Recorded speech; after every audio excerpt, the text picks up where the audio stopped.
अच्छा जी, मौसम ने अंगड़ाई ली है, कुछ मौसम में तब्दीली आई है, तो मौके को गनीमत जानते हुए बोल स्टूडियो में आज हमें ज्वाइन किया है तर्जुमान सिंध हुकूमत और सिंध के तीसरे बड़े शहर सक्खर के मेयर हैं बैरिस्टर अरसलान इस्लाम शेख। उन्होंने वैसे तो अरसलान साहब सिर्फ बालाई सिंध के सबसे एक्टिव मेयर ही नहीं बल्कि उनका एक सियासी घराने से ताल्लुक है, जिसकी वजह से उनकी सियासत पर भी काफ़ी गहरी नज़र होती है। तो सर, वेलकम टू द बोल न्यूज़ स्टूडियो। और मेरा ख्याल है शर्जील मौके को गनीमत जाने और हम सवालात का सिलसिला बिल्कुल। अरसलान साहब, आप सक्खर के मेयर भी हैं और काफ़ी एक्टिव भी दिखाई देते हैं। सो इस बार इम्कान ज़ाहिर किया जा रहा है कि सिंध में काफ़ी हैवी बारिशें होंगी। सक्खर में क्या इकदाम किए जा रहे हैं? हमने माजी में देखा कि सैलाब आया तो उससे भी काफ़ी ज़्यादा नुकसान हुआ था। क्या इकदाम हैं इस दफ़ा के?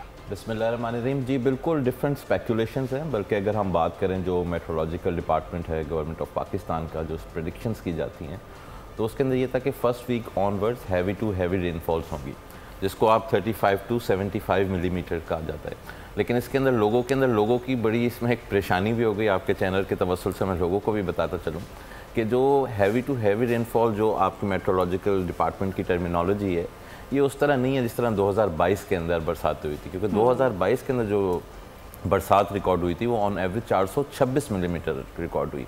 और जैसे आपने बात किया सक्खर की, तो हमें सबसे बड़ा जो चैलेंज होता था वो हमेशा ऑल्टरनेट एनर्जी पे रहा, क्योंकि जो आपकी इलेक्ट्रिक सप्लाई है वो डिसकंटिन्यू हो जाती है और जो पंपिंग की रिक्वायरमेंट, छोटे जनरेटर्स तो होते हैं लेकिन जो फुल कैपेसिटी पे जो आपके पंपिंग डिस्पोजल स्टेशंस चलते हैं, तो उनके लिए हमने तकरीबन 22 नए जनरेटर्स प्रोक्योर किए, हैवी ड्यूटी 400 kVA के, 200 kVA के 47 डिस्पोजल स्टेशंस हैं। उन तमाम डिस्पोजल स्टेशंस को हमने अपग्रेड किया। और सबसे बड़ा जो हमारा इशू रहा, आज से मैं 10 साल तो मुझे हो गए, हमारा एक सक्खर का इलाका है पुराना सक्खर, जिसमें इलाके में कश्तियाँ चलती हैं, क्योंकि जो वो एरिया है कि जिसका तमाम लोएस्ट ग्रेविटी पॉइंट है और सबमर्ज होता है। तो अल्हम्दुलिल्लाह हमने वहाँ पर भी 4 डिस्पोजल स्टेशंस पे एक emergent upgraded high capacity 200 horse power की machineries with alternate energy through generators install की हैं। 57 लोकेशंस के ऊपर हमने पहले से ही जो आपकी डिज़ास्टर मैनेजमेंट अथॉरिटीज़ की तरफ से और कुछ सक्खर म्यूनसिपल कॉरपोरेशन ने डायरेक्ट प्रोक्योर करके 57 लोकेशंस के ऊपर ऑलरेडी ये मशीन्स डिप्लॉय कर दी हैं। वहाँ पे ह्यूमन रिसोर्स भी उनके साथ अलाइन कर दी है। और हमने साथ साथ इस दफ़ा ये भी किया है कि तमाम डिस्पोजल स्टेशंस पे हमने सायरन्स इमरजेंसी लगा दी हैं, क्योंकि अक्सर ये होता है कि चीज़ फंक्शनलाइज करने में काफ़ी टाइम लग जाता है। तो हमने response time, arranging time, fuel, हर चीज़ को हमने इस चीज़ को इंश्योर किया है कि इस दफ़ा सक्खर के अंदर इंशाअल्लाह ताला लोगों को कोई किसी किस्म की तकलीफ नहीं आए, क्योंकि इसमें सबसे अच्छा, आपने एग्जैक्टली ये बता दिया है ना खुद से कि किस तरीके से वहाँ पर कश्तियाँ चलती हैं। मैं इसी सवाल की तरफ भी आना चाह रही थी। सक्खर की जो सड़कों की जो सूरत हाल है वो हम देखते हैं बहुत ज़्यादा अपग्रेडेड नहीं है, वहाँ पर काम भी जारी होता है, उस सिलसिले में भी लोगों को काफ़ी परेशानी होती है। फिर जब बारिश हो जाती है तो पूरा सिनारियो तब्दील हो जाता है। तो ये भी बताएगा इस सिलसिले में फिर किस तरह के इकदाम उठाए जाते हैं?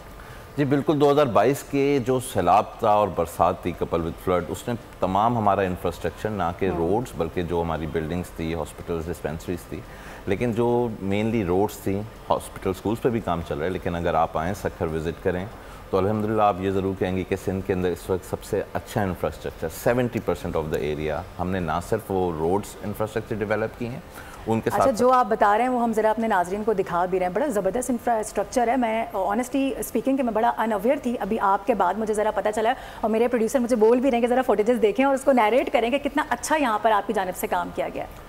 जी, इसमें हमने बड़ी दिन रात मेहनत की। हमने इसके ऊपर पूरी एक प्लानिंग के तहत हमने कंसल्टेंट्स हायर किए। ये सिर्फ आप जो रोड्स देख रहे हैं, इन रोड्स के अंदर पहले वाटर सप्लाई लाइंस की डिस्ट्रीब्यूशन नेटवर्क हमने डाला, वेस्ट वाटर डाला, और फास्ट ट्रैक पे हमने विद इन 8 मंथ्स ये सारा इंफ्रास्ट्रक्चर डेवलप किया जो 2022 के सैलाब में तबाह हो गया था। आउट ऑफ 27 रोड्स अल्हम्दुलिल्लाह हमने 22 रोड्स कंप्लीट कर दिए हैं।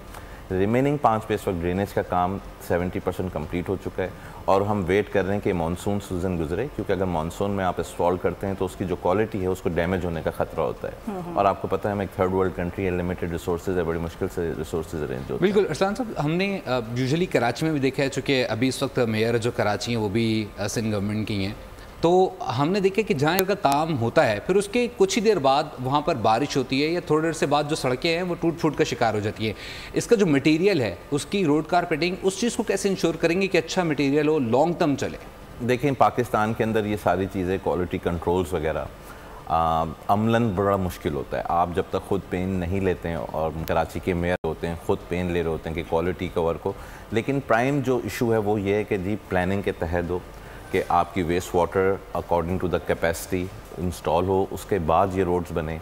और अगर रोड बननी है तो उससे पहले अगर कोई वाटर सप्लाई पाइपलाइन है या गैस, क्योंकि इसमें ये भी देखें ना, कुछ डिपार्टमेंट आपके प्रोविंशियल हैं, कुछ डिपार्टमेंट आपके फेडरल हैं, कुछ आपके प्राइवेट हैं। तो अक्सर ये होता है कि रोड बनने के बाद गैस डिपार्टमेंट आ जाता है, जी इसमें गैस की इंस्टॉलेशन रिमेनिंग है। तो इन चीज़ों का हम ख्याल रखें। तो हमने सखर में अल्हम्दुलिल्लाह इन तमाम चीज़ों को इंश्योर किया कि इन तमाम चीज़ों का ख्याल करें, उसके बाद इंफ्रास्ट्रक्चर डेवलपमेंट जो इसको आप रोड कंप्लीशन के हैं उसकी तरफ जाते हैं। सही। अच्छा सर, ये तो हो गई है इक़दामात की बात। रेन एमरजेंसी के हवाले से एक बड़ा इंपॉर्टेंट फैक्टर जो सब पे भारी है वो है महंगाई। आप यकीनी तौर पे जानते होंगे इस वक्त जो सिचुएशन है, जो सूरत हाल है, अवाम कितना ज़्यादा परेशान है। उनको रिलीफ देने के लिए हमने देखा है कि जो सिंध गवर्नमेंट है उसके मैनिफेस्टो बड़े ज़बरदस्त होते हैं, लोगों को जगाने वाले।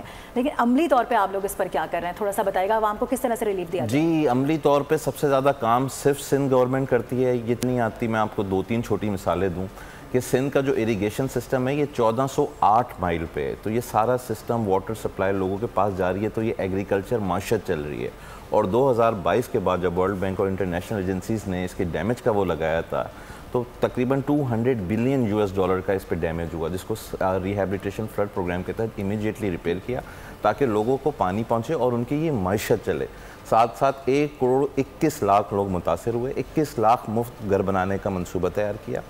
और अल्लाह का शुक्र है आज की तारीख में 1.5 लाख घर बन चुके हैं। और ये वाहिद पाकिस्तान में ऐसा प्रोग्राम है जिसमें कोई कॉन्ट्रैक्टर इन्वॉल्व नहीं है, लोगों को डायरेक्टली पैसे गए, उससे 10 लाख से ज़्यादा एम्प्लॉयमेंट जनरेट हुई, ख़वातीन ने, लोगों ने मिल के इन घरों की तामीर की। और इसमें 1.25 लाख से ज़्यादा आपके तकरीबन जो डिसेबल लोग होते हैं वो हैं, 1.25 लाख आपकी विडोज़ थी।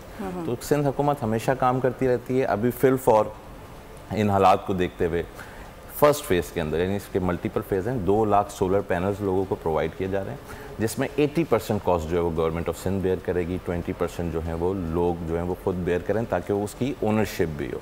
लेकिन मैं समझता हूँ महंगाई से बड़ा इशू हमें महंगाई की सलूशन के ऊपर सोचना चाहिए, क्योंकि महंगाई हम सब उसको फेस कर रहे हैं। गरीब आदमी तो बहुत ज़्यादा पिस रहा है। एक बड़ा अफसोसनाक वाक़या हुआ, एक पाकिस्तानी माँ ने वो 10,000 के बिल के पीछे 2-3 डेथ्स रिपोर्ट हो चुकी हैं। हाँ, लेकिन चीज़ें देख के हमारा खुद दिल रोता है। तो हमें सबको चाहिए, मैं तो हर जगह यही बात करता हूँ कि तमाम पॉलिटिशियंस, तमाम पॉलिटिकल पार्टीज़, तमाम जो स्टेक होल्डर्स हैं, अदलिया है, जुडिशरी है, आपकी मीडिया एक बहुत लीगली पिलर नहीं है स्टेट का। इक़दामात और बयानात तो हमेशा से रहते हैं, कहा जाता है कि हम ऐसे इक़दामात करेंगे जिससे आवाम को बेहतरी मिलेगी। इस वक्त पिंडी में एक अहम जलसा जारी है, आपको पता है, जमात इस्लामी की जानिब से। ऐसे में जो पीपल्स पार्टी है उसके क्या स्टांस है उनको लेके, IPPs से मुताल्लिक क्या इक़दामात, आप लोगों की क्या स्टांस है, आप लोगों का क्या मौक़िफ़ है जमात इस्लामी के जलसे को? और मैं यहाँ पे ऐड ऑन भी करना चाहूँगी कि जो इसी से जुड़ा एक सवाल कि मुल्क की सियासत को आप कहाँ जाता हुआ आप देख रहे हैं, इतना बड़ा एक टर्निंग पॉइंट यहाँ पर खड़ा हुआ है।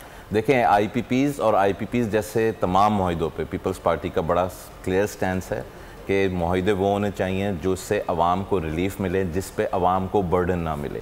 लेकिन ये IPPs के मुआहिदे जो हैं वो अगेंस्ट सॉवरेन गारंटी हुए हुए हैं। इनकी जो कोर्ट जुरिसडिक्शन है वो इंटरनेशनल कोर्ट ऑफ लॉ है। तो ये मल्टीपल फैक्टर्स हैं जिसके ऊपर हमारा तो इसमें ये स्टैंड है कि इनको निगोशिएट करें, इनको जो इनके जायज़ मुनाफात बनते हैं उस हद तक दें, अदरवाइज़ इन मुतालबा जो ये आपके एग्रीमेंट्स हुए हुए हैं उनको क्लोज़ करें। लेकिन उसका इंटरनेशनल इम्पैक्ट, सॉवरेन गारंटीज़, वो सारी एक फैक्चुअल और एक्चुअल रियलिटीज़ हैं। दूसरा, आपने बोला कि जो इस वक्त मुल्क के हालात के ऊपर कि क्या सियासी हालात और धरने के ऊपर, देखें हमें पाकिस्तान को ब्रॉडर पर्सपेक्टिव में देखना है। एक तरह हम कह रहे हैं कि हमें महंगाई पे कंट्रोल करना है। महंगाई आपकी कंट्रोल कैसे होगी? महंगाई आपकी उस सूरत में कंट्रोल होगी जब आपके पास इंटरनेशनल इन्वेस्टमेंट आएगी, आपका नेशनल इन्वेस्टर इस मुल्क में इन्वेस्टमेंट करेगा, आपका इकॉनमी का सर्कल चलेगा। उस सर्कल के बाद आपके इनकम टैक्स हो गए, आपके पर मल्टीपल टैक्स हो गए, हुकूमत के पास भी पैसा आएगा, उसके असरात आम आदमी तक भी जाएंगे, उसकी जो ख़रीदे कुव्वत है वो इन्हांस होगी। लेकिन जब आप धरना करते हैं तो उससे क्या होता है कि धरनों से एक फ़र्ज़ करें, मैं एक बिज़नेसमैन हूँ, आज मैं तर्जुमान सिंध नहीं हूँ, मैं कि अगर बिज़नेसमैन की कैपेसिटी में आपसे बात करूँ तो ये धरना देख के मैं वेट एंड वॉच पे चला जाऊँगा। और हर दिन वेट एंड वॉच इस वक्त पाकिस्तान को 6-6 महीने पीछे लेके जा रहा है। इसी तरह अगर आपकी सियासी इस्तेकाम नहीं होगा, तसलसल नहीं होगा, जिस तरह आप देखते हैं कि honourable supreme court of Pakistan का एक लाइव टेलीकास्ट चल रही थी, PTI का बैट का सिंबल गया, उसके 3 महीने बाद एक रिजर्व सीट्स का डिसीजन आया। रिजर्व सीट्स का एक मैकेनिज्म दिया हुआ है कॉन्स्टिट्यूशन में, आर्टिकल 51 उसको डील करता है, इलेक्शन एक्ट का 104 डील करता है कि आपने at the time of nomination priority list party की जमा करानी है इस टाइम पे ऐसे ऐसे। अब आप वो ऑर्डर पढ़ें तो उसके अंदर लिखा हुआ है कि जी 15 डेज़ के अंदर आप इस तरीके से नॉमिनेशन फाइल कर दें, 7 दिन में इलेक्शन कमीशन इस तरह का, बस मुख्तसर है। जी बिल्कुल बिल्कुल। अब देखें इससे इसका इम्पैक्ट क्या हुआ। अब आप देखेंगे, कल आप देखिएगा, मुझे नहीं पता कल क्या होने वाला है ऑनेस्टली, लेकिन कोई ना कोई एक पिटीशन होगी, ठीक है, सेनेट के इलेक्शन पे या शायद प्रोविंशियल इलेक्शन पे या रिव्यू होगी, उस पर जो एक बंदा जो मुल्क से बाहर बैठा हुआ है या मुल्क में बैठा है, अब वो वेट एंड वॉच पे चला जाएगा। बिल्कुल ऐसे ही आप सही कह रहे हैं। मुझे ऐसा लगता है कि पाकिस्तान एक रोलर कोस्टर है जिसमें सब यूं घूम रहे हैं, वापस अपनी जगह पर आते हैं, फिर दोबारा से जो है ना हम घूमना शुरू कर देते हैं। आई विश कि चीज़ें बहुत बेहतर हो, जिस तरह से आप बता रहे हैं, इक़दामात के हवाले से, महंगाई के हवाले से कंट्रोल हो, ये बातें ही ना रहे, दावे ही ना रहे। बहुत बहुत शुक्रिया, हमारे साथ मौजूद थे बैरिस्टर अरसलान शेख साहब, मेयर सक्खर हैं, इसके साथ साथ तर्जुमान सिंध हुकूमत भी है। बहुत शुक्रिया सर वक्त देने के लिए। Thank you. इसी के साथ ही न्यूज़ स्टूडियो से मुझे और हमारी पूरी टीम को दीजिए इजाज़त। अल्लाह हाफ़िज़।